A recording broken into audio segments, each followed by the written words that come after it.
Est-ce que ça t'est déjà arrivé de te poser la question, mais pourquoi mon offre se vend pas plus? Ou pourquoi elle se vend pas? Point. Parce que des fois, quand les ventes sont pas au rendez-vous, on a l'impression que on fait tout de pas correct, que notre offre est peut-être pas bonne, qu'on n'arrive pas à bien en parler. Puis en fait, il y a peut-être un peu de ça, mais il y a peut-être aussi autre chose, des points stratégiques à adresser qui, en surface, ont l'air de bien fonctionner. Dans cet épisode, je te parle de 5 freins, en fait, qui peuvent expliquer pourquoi les ventes ne sont pas au rendez-vous. Puis ça, malgré que tes offres sont peut-être incroyables, que ton service offre une belle transformation, bien, il y a peut-être juste un petit hic, un petit ajustement à faire. Et c'est justement pour ça que je veux te présenter dans l'épisode ces 5 freins invisibles ou visibles peut-être qui expliqueraient ces enjeux au niveau de tes ventes. As-tu le feeling que c'est vraiment plus facile pour les autres? L'impression que tu fais déjà tout ce qu'il faut pour réussir? T'es passionné, t'as une mission inspirante, puis de l'ambition qui connaît pas de limite. Mais la jungle entrepreneuriale est remplie de fausses promesses et de stratégies trop compliquées. 180 degrés, c'est bien plus qu'une mesure. C'est une perspective, un horizon. Je suis Mélanie Allé, fondatrice de Synapse Marketing. Je t'invite à explorer avec moi une approche unique, celle de prendre de la hauteur pour voir grand, pour voir loin. Parce que voir à 180 degrés, c'est regarder l'ensemble du paysage sans se perdre dans les détails.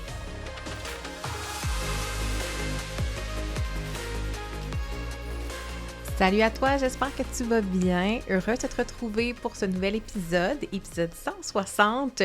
On va parler de vendre. En fait, qu'est-ce qui arrive quand on ne vend pas nos offres ou qu'on vend difficilement, que ça se passe pas comme on l'avait prévu, planifié, hein? Quand on fait des projections budgétaires ou de revenus, ben on prévoit rarement que ça va peut-être moins vendre. Et là, ben, j'ai envie de te parler en fait des pistes à explorer si c'est ton cas. Puis sache que ça peut être aussi des vagues, hein? C'est des cycles de vente. Ça arrive des moments où tu te dis, mon Dieu, tout arrive en même temps, tout le monde se garoche sur mes offres, ça va bien, ça vend bien, je suis heureuse. Puis après ça, ben, il y a une autre vague qui peut arriver où là, pendant un petit moment, tu te dis, ben écoute, qu'est-ce qui se passe? J'ai rien changé. Y a-t-il quelque chose que je fais de pas correct? Fait évidemment, il y a des symptômes qui sont plus profonds que d'autres. Quand on creuse, en fait, il y a des situations qui demandent des réajustements beaucoup plus profonds, mais je veux quand même qu'on explore ensemble les cas de figure. Qu'est-ce qui peut expliquer finalement que les offres se vendent moins ou se vendent pas? Donc, un peu, c'est quoi les obstacles à la vente de tes offres en ligne? Puis, j'ai envie de dire en ligne. En général aussi, là, mais la majorité des gens, vous faites la promotion sur vos réseaux sociaux, sur votre site web pour vendre. Donc, c'est quoi ces obstacles-là? Parce que quand on comprend bien les freins qui nous empêchent finalement de vendre autant qu'on voudrait, bien, quand on essaye de déceler justement ces obstacles-là, c'est là où on peut travailler sur le petit oomph de plus, la stratégie, on peut en fait la réajuster, on peut changer notre perspective, changer de lunettes et finalement arriver à améliorer nos résultats et donc arriver à vendre mieux ses offres. Hein? C'est tout ce qu'on veut, n'est-ce pas? Alors, la première affaire, puis là, je sais que tu vas te dire « Oh, je l'ai entendu 1000 fois, mais regarde, reste avec moi, ça vaut la peine. » La première affaire qui peut expliquer qu'on ne vend pas, c'est une méconnaissance de notre cible, à qui on s'adresse avec notre offre.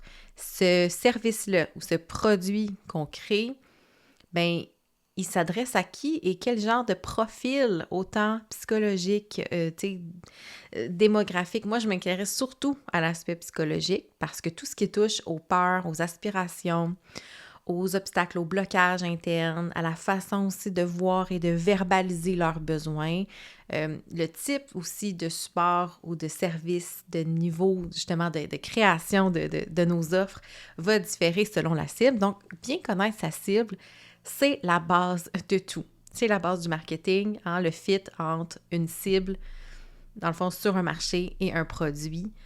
C'est la grosse base, mais par contre, ça arrive quand même des fois qu'on passe à côté.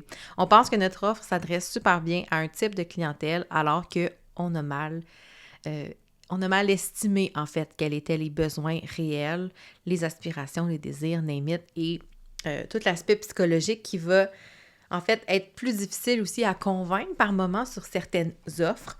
Donc, la méconnaissance de la cible, c'est une des erreurs très, très fréquentes qu'on voit. Et ce qui arrive, c'est que les conséquences de ça, ben, c'est que souvent, on ne crée pas le bon service ou le bon produit. Ou encore, ben j'allais dire encore pire, c'est pas pire, c'est aussi pire en fait, c'est qu'on va communiquer de la mauvaise façon. Donc, notre cible, notre client idéal va aucunement se sentir interpellé si je n'utilise pas les bons mots, les bonnes approches, les bonnes façons aussi de décrire sa réalité et de parler justement des bénéfices d'une offre ou d'un produit. Si je ne maîtrise pas ça, je passe à côté de, j'ai envie de dire, l'important. L'important dans la stratégie marketing, c'est vraiment de connaître son client idéal et c'est de l'exploration. Mais dans le fond, c'est d'offrir quelque chose pour lequel il y a un besoin, il y a un marché et de l'offrir justement dans cet angle-là pour répondre à cette clientèle cible que l'on fait. Donc, c'est pas sorcier. En fait, définir son client idéal, c'est pas essayer de deviner, aussi. C'est pas essayer de tracer ou d'inventer un personnage fictif comme dans un film. Si vous n'avez pas de données ou d'historique par rapport à votre entreprise puis par rapport, en fait, à votre clientèle cible, bien, une petite étude de marché maison peut s'imposer. Puis c'est probablement la meilleure façon d'aller décortiquer les façons de penser, les besoins, les angles morts que tu n'as peut-être pas vus. Parce que nous, comme entrepreneurs, dans une tour d'ivoire, des fois, il y a des choses qu'on ne voit pas, qu'on ne pense pas. Et d'aller sonder sur le terrain, bien, ça va faire toute la différence dans la prise en compte, dans la prise en charge de ce que tu vas avoir appris avec cette étude-là de marché pour façonner, j'ai envie de dire, tes produits ou tes services de sorte que ça réponde vraiment bien. Donc, plus tu vas connaître ton client cible, bien plus tu vas être capable de répondre à ses besoins par la création de tes offres, mais aussi dans tes communications. Le deuxième problème, en fait, qui peut survenir, c'est l'offre elle-même, tout simplement. Donc, est-ce que l'offre, elle est vraiment pertinente? Est-ce qu'il y a vraiment une adéquation entre l'offre que tu viens de créer et ce que le marché réclame? Des fois, on pense que c'est une bonne idée, puis on arrive pour la vendre, puis finalement, les gens sont comme pas convaincus parce qu'ils passent pas à l'action. Donc, est-ce que la proposition de valeur que tu fais, la proposition de valeur unique, est-ce qu'elle fait du sens? Est-ce que c'est la meilleure façon de construire ton offre pour répondre justement à ce besoin-là ou de la façon de la construire?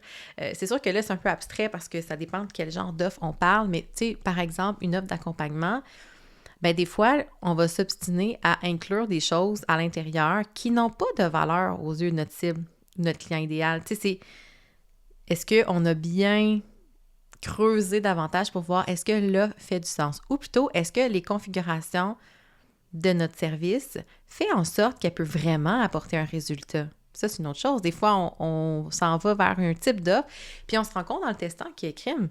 Moi, je pensais que d'avoir juste, par exemple, des rencontres individuelles, c'était assez.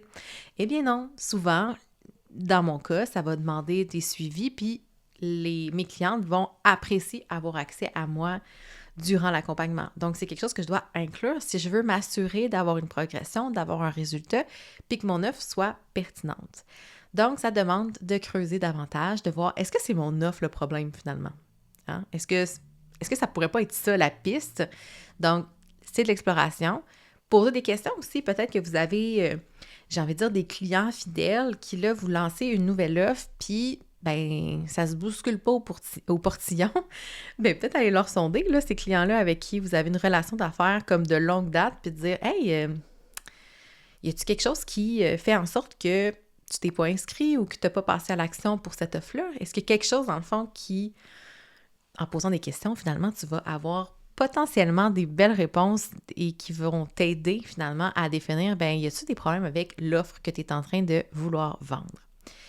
Le troisième enjeu, c'est probablement aussi, peut-être, une question de stratégie de contenu. Ben oui, la façon dont on parle dans ton contenu peut faire toute la différence au niveau de tes ventes, évidemment. Donc, pour moi, tu le sais, le contenu est partie prenante, un rôle extrêmement crucial au niveau de la promotion et des ventes. Quand je parle de contenu, je parle autant de contenu long que de contenu plus éphémère, que même, tu sais, de stories. Pour moi, les stories, c'est vraiment un vecteur de vente incroyable qu'on sous-estime, je trouve, mais ça fonctionne très, très bien, surtout quand on prend le temps de bâtir une relation avec la communauté, ceux qui nous suivent. C'est souvent dans les stories qu'on va déclencher l'action de vente, le petit oomph qui manquait justement pour que les gens appuient sur le bouton et sortent la carte de crédit finalement. Donc, est-ce que la stratégie de contenu fait du sens et amène les gens naturellement à vouloir se procurer ton offre? Fait que là, évidemment, là, c'est si ta cible, tu la connais bien et que tu y réponds bien à ses besoins, si ton offre et son format fait du sens, bien là, si ça ne vend toujours pas, bien c'est peut-être justement comme la troisième étape qui est le contenu. Donc, les erreurs de contenu, bien, quand on veut vendre, c'est souvent aussi d'être un petit peu trop frontal. Hein? Les pragmatiques, là, qui ont fait peut-être mon quiz sur les archétypes de la création de contenu, bien, l'archétype de la pragmatique, c'est celle qui... comment dire? C'est l'objectif étant de vendre et les pragmatiques voient les réseaux sociaux comme étant un lieu de vente, un lieu de promotion. Hein? Ils ne sont pas ici pour niaiser, comme on dit. Ils veulent vendre leur truc. Mais le problème, c'est que si on s'abonne à un compte puis qu'on se rend compte que ben ça finit par être du contenu de Publisac, hein, tu sais, achète-moi, voici mon offre, voici, dans 2 jours, les portes ferment, achète, bien, à un moment donné, on se tanne puis la stratégie de contenu devient vraiment moins efficace. On parle souvent de promotion, mais qu'est-ce que ça veut dire? Bien, il y a de la promotion qui est directe et de la promotion qui est indirecte. Donc, quand on passe par un canal des fois plus subtil, cela dit, il faut faire de la promotion directe aussi, là. Mais si on ne fait que la promotion directe, à un moment donné, l'audience peut se lasser de notre contenu et on perd un petit peu le momentum qu'on vient créer. Donc, une stratégie de contenu, c'est balancé. Ce n'est pas que de la promotion. Ce n'est certainement pas que de la promotion directe, comme je le disais, ou c'est indirect, mais on veut d'autres sortes de contenu. On veut du contenu qui va créer de la connexion, du contenu qui va amener votre expertise de l'avant, hein, qui va vous distinguer, amener une notoriété, une crédibilité surtout par rapport à votre propre expertise. Donc, on veut une stratégie de contenu qui va couvrir tout ça. Et bien sûr, si on parle de lancement, bien, ça veut dire de commencer à communiquer bien avant le moment où vous êtes prête à faire vos ventes finalement. Donc, à vraiment traiter votre phase de pré-lancement comme étant une phase très, très stratégique au niveau du contenu. Fait que ça, c'est une autre piste qui peut expliquer pourquoi les ventes ne sont pas au rendez-vous comme espéré. La quatrième chose que je voulais vous mentionner, bien, c'est par rapport à la visibilité en ligne. Donc, oui, il y a le contenu qu'on crée, mais est-ce que le problème pourrait se situer aussi au niveau de la visibilité? C'est-à-dire, est-ce que la présence qu'on a actuellement, quand bien même qu'on poste 3 fois par jour, est-ce qu'il y a des paires de yeux qui nous voient? Est-ce qu'on est visible? Et ça, malheureusement, bien, on ne contrôle pas tout ça. Hein? On ne contrôle pas tout ça. Et c'est pour ça que ça se travaille en amont. Et c'est pour ça aussi que toute stratégie de contenu et de notoriété en ligne, c'est un projet de longue haleine. Ça se fait pas du jour au lendemain et ça se développe avec le temps. Et là, tu vas me dire, oui, mais là, qu'est-ce que je fais si moi, je n'ai pas tout ce temps-là, j'ai pas la patience, je vais aller plus vite? Bien, comment on fait pour accélérer ça, augmenter la visibilité? Bien, il y a plusieurs différentes tactiques, en fait, pour y arriver. D'abord, bien, il y a la pub. Hein, clairement, quand on paye, c'est pour qu'il y ait plus de paires de yeux qui voient notre contenu et nos offres. Donc, ça, c'est le moyen, je dirais, numéro 1. Mais il y a aussi, est-ce qu'il n'y a pas des échanges de visibilité que vous pouvez faire avec des gens dans les domaines connexes? Est-ce qu'il n'y a pas aussi d'autres approches de vente? Parce qu'on parle beaucoup du contenu, ça fait partie de mon approche, mais est-ce qu'il n'y a pas d'autres stratégies à mettre en place plus au niveau du développement des affaires, des collaborations à créer, tu sais, envoyer des offres, pas des offres de service, là, mais envoyer des intérêts ou des invitations pour un petit café virtuel pour proposer en fait vos offres, l'espèce de développement de marché qu'on faisait avant que les réseaux sociaux existent. Bien, ces tactiques-là, elles existent encore, puis elles fonctionnent encore. Donc, bref, ça c'est pour les ventes, mais ce que je veux dire, c'est qu'il y a quand même un enjeu à un moment donné de visibilité. Quelqu'un qui commence aujourd'hui, jour 1, qui ouvre son compte Instagram, son compte Facebook, qui a 3-4 abonnés ou une dizaine, mais c'est tous des membres de la famille et des amis, ben n'a pas la même visibilité potentielle et réelle aussi là, par rapport à son contenu qui va promouvoir ses offres, son expertise et tout ça. Donc, le manque de visibilité fait en sorte justement que souvent, on peut arriver à ne pas vendre. Et tu sais, quand on parle aussi de liste de courriels, bien, c'est quelque chose qui se bâtit aussi. Hein? Comment on fait pour augmenter le nombre de gens abonnés à notre infolette? Bien là, c'est une stratégie où on va aller chercher des gens avec des outils gratuits, des webinaires, on va créer beaucoup, beaucoup de valeur en amont pour ensuite avoir une liste de courriels qui est suffisamment grande pour que quand on est rendu à l'étape de vendre, bien là, on a des gens, on a une audience déjà prête à acheter. Donc, le manque de visibilité, c'est aussi un enjeu à ne pas négliger qui peut être relié justement au fait que les ventes ne sont pas au rendez-vous. Le 5e cas de figure, eh bien, c'est quelque chose que des fois, quand on n'y pense pas, quand on oublie, ça a un réel impact, OK? C'est la preuve sociale et les témoignages. Quand il y a une absence, en fait, de preuve sociale et de témoignages dans nos contenus, dans nos pages de vente, ça fait une énorme différence. Pourquoi? Parce que la preuve sociale, elle est là vraiment pour rassurer les gens. Pour montrer en fait que soit, tu as X nombre d'années d'expérience dans le domaine ou que tu as travaillé avec tel ou tel grand client, par exemple. Les témoignages, sont là pour dire « Oui, j'ai travaillé avec Mélanie, puis j'ai adoré l'expérience, voici ce que j'ai fait, puis voici pourquoi je recommande. » Donc, la preuve sociale, c'est quelque chose qu'on ne doit pas négliger. Puis je le sais que quand on commence, c'est très intimidant parce que, coudonc, on n'en a pas des témoignages. On ne peut pas les inventer, ils n'existent pas. Qu'est-ce qu'on fait dans ce temps-là? Est-ce qu'on peut pas, dans le fond, miser sur les autres données, dans le fond, de preuve sociale? Donc, comme je le disais, est-ce que ça fait 5, 10, 15, 20 ans que tu pratiques dans une industrie?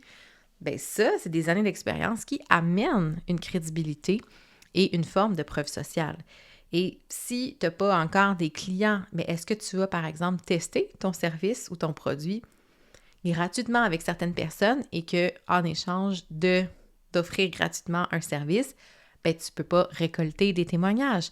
Ça se fait super bien comme ça. Dès le départ, tu pars avec la preuve sociale dans ton petit panier pour être à conquérir le monde.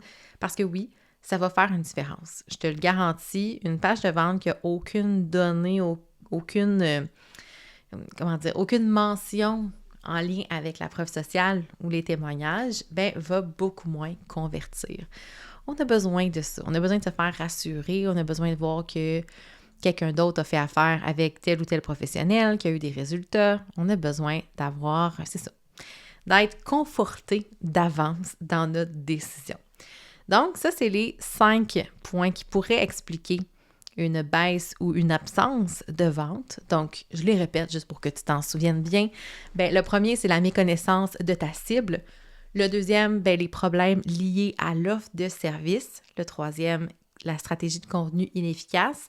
Quatrième, manque de visibilité en ligne. Et le 5e et dernier, absence de preuve sociale et témoignage.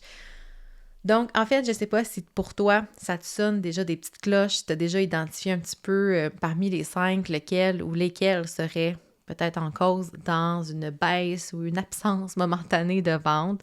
Qu'est-ce qui fait que c'est difficile puis que tu as l'impression de marcher à contre-courant, mettons, on va dire ça comme ça? C'est probablement un des 5 points que je viens de te mentionner. Donc, je t'invite en fait à infuser tout ça dans tes réflexions business et bien sûr, comme tu sais, il y a maintenant le membership Business Synergique qui est là justement comme espace pour venir jaser des enjeux, pour venir apprendre aussi des stratégies de contenu, de visibilité. Et donc, je te mets le lien si tu veux le consulter. Puis en fait, melaniale.com/membership, tiens, c'est dit. Moment d'autopromotion. Donc, si tu as envie de poursuivre la discussion, tu peux bien sûr venir le faire avec nous dans Business Synergique. Et sinon, je t'invite aussi à venir me jaser, tu le sais, sur les réseaux sociaux, Instagram, Facebook, j'aime ça vous lire. J'aime ça quand vous me dites « Ah, tel épisode, ça m'a fait penser à tel truc. » Puis bref, j'adore ça, ces petites discussions-là spontanées, momentanées. Puis n'hésite surtout pas à partager l'épisode si tu veux faire un petit screenshot puis mettre ça dans tes stories ou encore mieux, prendre en photo le moment, l'instant où tu m'écoutes avec cet épisode-là. Es-tu en voiture, en train de faire de la vaisselle? Bref, ça me fait toujours plaisir de voir où vous êtes quand vous m'écoutez puis ce que vous faites. Et ça me fait aussi plaisir de vous repartager, bien sûr. Alors maintenant que c'est dit, je te souhaite une super belle semaine et on se revoit pour un prochain épisode de 180 degrés. Bye tout le monde!